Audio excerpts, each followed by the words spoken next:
आज सकाळी न्यूज बघितली आणि धक्काच बसला। जर एखादा प्राध्यापक शेअर मार्केटच्या नावाखाली 1,80,00,000,000 नुकसान शेअर मार्केट किंवा अन्य फॉरेक्स ट्रेडिंग मधून जर घेत असेल तर त्या दोन लहान मुलांनी चुकी काय केली होती? तुम्ही तर त्या पूर्ण कुटुंबाला संपवलंय। हे बघा मित्रांनो, शेअर मार्केट किंवा फॉरेक्स मध्ये प्रत्येक जण हे बघा मित्रांनो, मी पुन्हा एकदा सांगतो, ट्रेडिंग मध्ये सगळे जण सक्सेस होतात असे नाही। आणि खूप जण काय करतात माहितीये का, ते स्क्रीनशॉट, मोठमोठे प्रॉफिटचे जे स्क्रीनशॉट असतात त्याच्यावरती ते अट्रॅक्ट होतात आणि शेअर मार्केट करतात। ते असेलही कोणाचे, परंतु प्रत्येक जण हा शेअर मार्केटमध्ये प्रॉफिटच कमवेल असे नाही होत।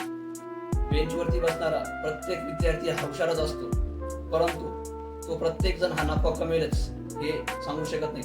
हा तर शिक्षक होता। आणि इथे नाही का, सर्वात जास्त यंग जनरेशन इथे अट्रॅक्ट होते। आणि ट्रेडिंग मध्ये जर लॉस झाला तर सर्वात पहिले आपल्या मित्राशी डिस्कशन करा किंवा आपल्या फॅमिली सोबत डिस्कस करा, जेणेकरून आपण यामधून बाहेर या। बट जीवन संपवू नका, ही खूप मोठी चुकी आहे मित्रांनो। ट्रेडिंग आणि इन्व्हेस्टमेंट हा पूर्णपणे वेगवेगळा भाग आहे।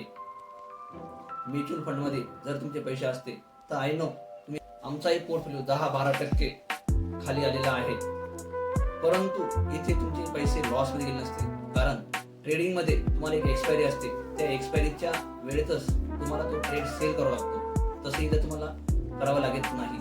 साहजिक आहे, त्यांची अमाऊंटही मोठी होती, त्यामुळे प्रेशर येतो, परंतु सावध राहा, सतर्क राहा, अशा मोठ्या चुका करू नका।